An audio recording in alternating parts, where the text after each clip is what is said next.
All right. So for reading, what you're going to do is you're going to read this passage. Okay. The name of it is Max and Kai Play Ball. So you're going to read this passage, and then you're going to take everything that we've learned the past 2 weeks in reading, and you're going to put it together on this one passage. Okay, so this is a grade. It may or may not be a major grade. I haven't actually decided yet because it takes into account the summaries that we've been talking about, and it takes into account theme. So this may be a major grade. So I suggest you try really, really hard on it. Okay, so the way that it's going to work is you're going to read the passage, obviously, and then on the back you have 4 questions. Okay, the first question talks about write a brief summary. So if something's brief, it's kind of short. So try to make it fit on these lines. Okay, if it doesn't, get another piece of paper, that's fine, but try to make it sort of brief. All right. Question 2 says, what is one possible theme written as a sentence for this passage?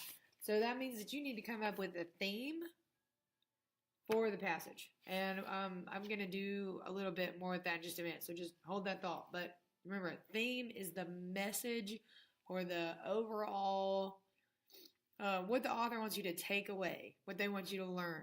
The lesson, the message, theme, it's all the same. Question number 3 says, what evidence from Max and Kai Play Ball supports that theme? Evidence, that's an important word. Evidence. We've talked about it over and over and over. You have to have evidence to support what you're saying. You cannot just throw stuff out there. So you have to take evidence, not what you think, but you have to take evidence directly from the story.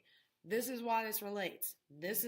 So you're taking evidence directly from the story and you are putting it on this paper. Okay? Evidence. It's important. We've talked about it.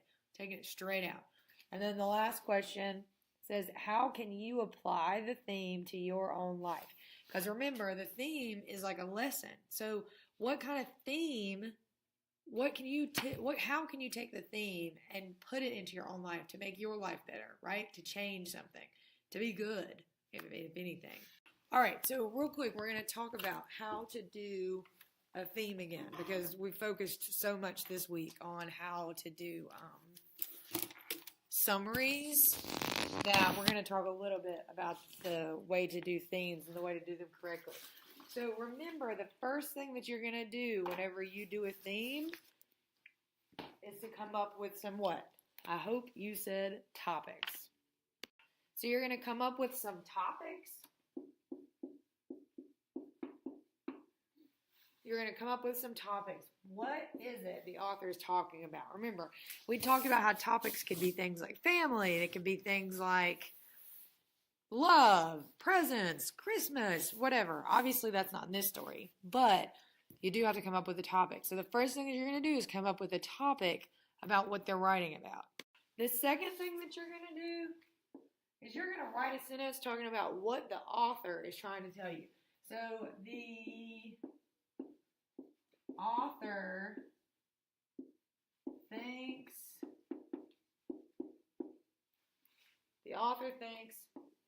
blank. Remember, you're thinking about what does the author think about that specific topic that you chose, right? You choose the topic, and what does the author think about that?